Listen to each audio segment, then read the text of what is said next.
Adakah anda telah menggunakan ivermectin? Adakah anda terfikir untuk menggunakan ivermectin? Assalamualaikum warahmatullahi taala wabarakatuh. Ketahui 4 perkara yang perlu anda tahu sekiranya anda ingin menggunakan ivermectin sebagai ubat untuk COVID-19. Pertama, anda perlu sedar bahawa keberkesanan ivermectin ke atas COVID-19 masih lagi dipertikaikan dan belum terbukti dengan jelas dalam kajian klinikal. Untuk ivermectin digunakan sebagai ubat ke atas pesakit COVID-19, ia perlu menjalani kajian klinikal yang berkualiti, iaitu randomized control trial. Kalau setakat saya dah guna ivermectin dan telah pun sihat, ataupun sebaliknya, itu tidak cukup bukti kerana banyak faktor-faktor lain yang tidak diambil kira. Mungkinkah penyakit itu akan pulih sendiri walaupun tanpa rawatan? Ataupun adakah kita pulih kerana placebo effect? Randomized control trial merupakan cara kajian yang paling elok untuk membuktikan keberkesanan suatu ubat tanpa dipengaruhi oleh faktor-faktor tersebut. Dalam RCT, pesakit akan dibahagikan secara rawak kepada beberapa kumpulan. Satu kumpulan adalah kumpulan yang menggunakan rawatan yang ingin dikaji dan satu lagi dengan placebo. Nampak serupa daripada luaran tetapi sebenarnya tidak sama di dalamnya. Sekiranya hasil akhir menunjukkan kumpulan yang menerima ubat kajian mempunyai kesan yang lebih baik seperti mengurangkan kematian ataupun kemasukan ke hospital, maka ubat itu boleh dikira berkesan.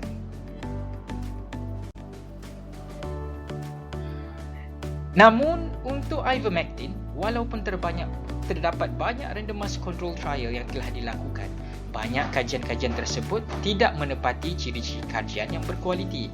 Kita akan lihat sebentar lagi ada kajian yang dikatakan randomized trial, tapi pembahagian kumpulan di dalamnya nampak seolah-olah tidak dibahagikan secara rawak.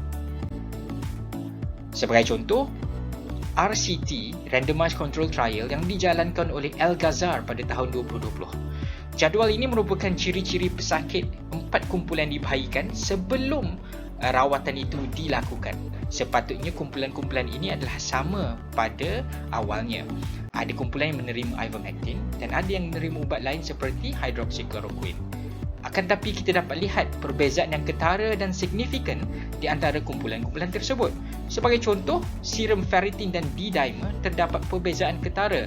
Nilai ferritin dalam kumpulan pertama adalah 168. Manakala dalam kumpulan yang berikutnya adalah 334 dan perbezaan ini memang signifikan. Ini menyebabkan ada penyelidik lain yang mempersoalkan sama ada pembahagian rawat telah dilakukan dengan betul ataupun tidak. Satu lagi masalah dengan RCT untuk ivermectin adalah banyak kajian yang tidak diterbitkan di dalam jurnal dan hanya diterbitkan di dalam preprint atau tidak diterbitkan langsung. Sekiranya tidak diterbitkan dalam jurnal, maka tidak ada pihak ketiga yang boleh menilai kajian tersebut sama ada menepati ciri-ciri yang baik ataupun tidak. Sebagai contoh, Dr. Perry Wilson membuat satu analisa ke atas meta-analisis yang menunjukkan ivermectin itu berkesan. Kita akan lihat di sini untuk pesakit yang digolongkan dalam jangkitan COVID-19 yang sikit atau sederhana, mild to moderate.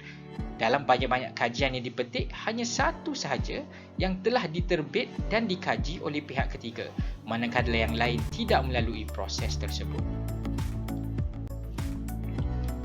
Masalah ketiga untuk RCT ivermectin adalah kebanyakan kajian dilakukan adalah kecil. Kajian yang paling besar untuk ivermectin setakat ini adalah menggunakan 600 orang pesakit, iaitu oleh Al-Ghazar daripada Mesir. Namun kajian ini telah ditarik balik kerana disyaki melanggar etika kajian. Kajian seterusnya yang paling besar adalah dilakukan oleh Lopez Medina yang menggunakan 476 orang pesakit. Kajian ini tidak menunjukkan ivermectin itu berkesan untuk COVID-19.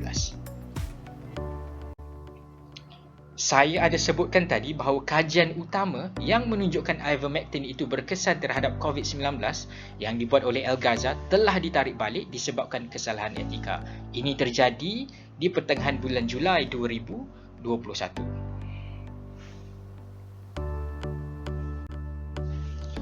Perkara ini disedari secara awalnya oleh seorang pelajar yang bernama Jack Lawrence. Beliau mendapati ayat-ayat di dalam kajian itu di diambil daripada website yang menyokong ivermectin dan diubah strukturnya seperti frasa Severe Acute Respiratory Syndrome yang memang difahami dalam bidang perubatan telah ditukar kepada istilah yang pelik dalam penerbitan tersebut menjadi Extreme Intense Respiratory Syndrome. Terdapat beberapa lagi kepelikan dalam kajian tersebut. Jack Lawrence cuba menghubungi pengkaji El Ghazar akan tapi tidak mendapat apa-apa jawapan. Terdapat juga kesalahan yang serius yang disedari oleh pakar epidemiologi daripada Australia. Mereka mensyaki sekurang-kurangnya 79 rekod pesakit di dalam kajian tersebut adalah sama dengan rekod lain dan mereka merasakan benda ini telah dilakukan dengan sengaja.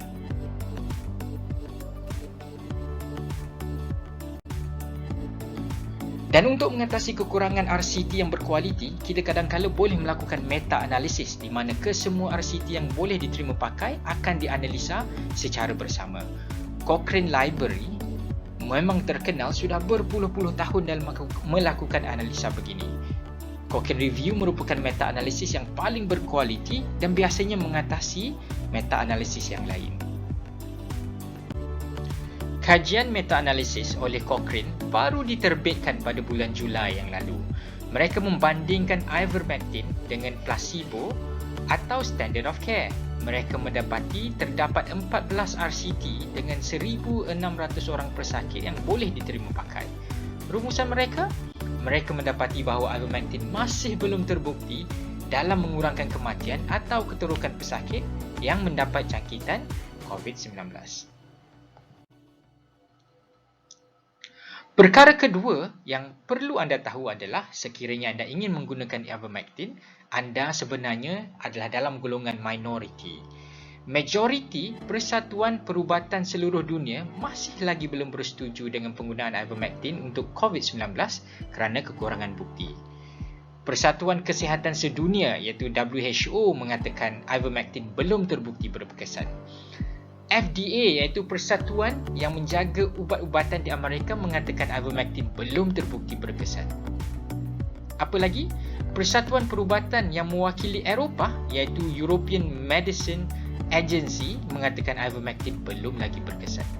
Apatah lagi Australian Government dan Kementerian Kesihatan Malaysia juga mengatakan ivermectin masih lagi belum terbukti berkesan. Di India, negara yang menggunakan ivermectin sebelum ini telah pun berhenti menggunakannya kerana dia didapati belum lagi terbukti berkesan.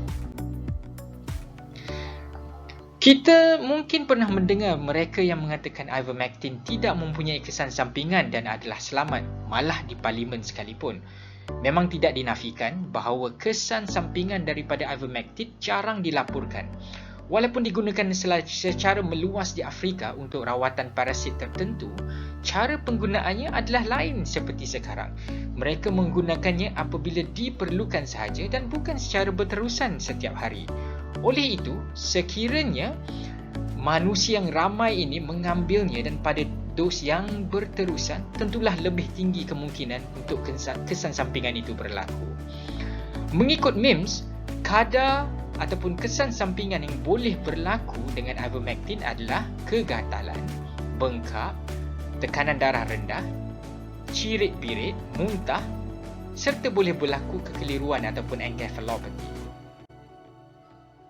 Seseorang itu juga boleh mendapat alahan kepada apa jenis ubat dan termasuklah ivermectin. Telah dilaporkan dalam jurnal perubatan kesan alahan yang serius disebabkan oleh penggunaan ivermectin seperti Stevens-Johnson syndrome dan toxic epidermal necrolysis yang melibatkan keseluruhan badan.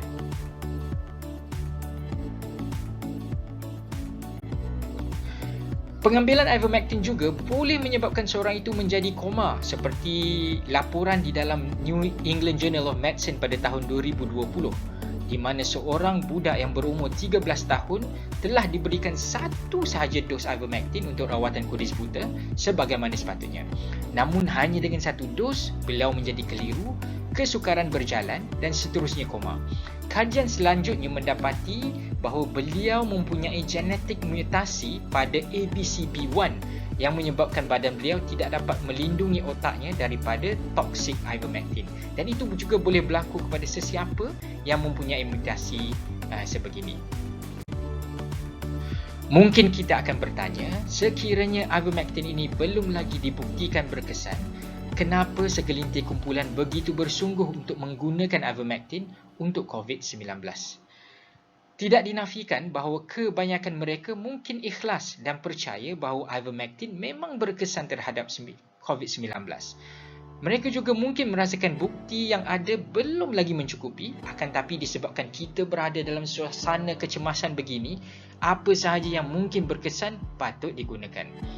Dan ada yang inginkan penyelesaian cepat dan mudah kerana sudah tidak tahan berada dalam situasi terkongkong COVID-19. Harga ivermectin juga telah meningkat berkali-kali ganda sejak permintaan terhadapnya meningkat. Ini mungkin juga menjadi alasan untuk golongan kecil tertentu untuk mempromosikan ivermectin. Dan perlu saya ingatkan, ivermectin adalah inhibitor untuk cytochrome P450. Maksudnya, mereka yang mengambil ubat lain yang melalui proses perkumuhan yang sama seperti ubat cair darah, warfarin, ubat transplant dan setengah ubat darah tinggi boleh menyebabkan kandungan ubat-ubat tersebut lebih tinggi daripada biasa dan boleh menyebabkan kesan yang tidak elok.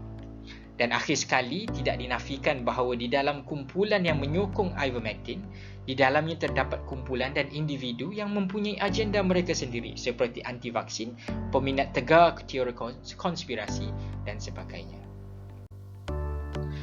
Saya percaya anda ingin mengambil ivermectin bukan kerana sengaja untuk menyalahi garis panduan kesihatan, tetapi kerana terdesak untuk menjadi lebih sihat.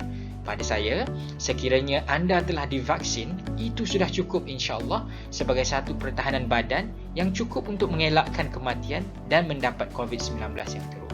Banyak kajian ivermectin yang masih lagi dilakukan, namun setakat ini sehingga dibuktikan berkesan, saya berpendapat bahawa ivermectin tidak patut digunakan untuk pesakit COVID-19. Selamat maju jaya, semoga kita dapat keluar daripada COVID-19 dengan selamat, fizikal dan mental. Assalamualaikum.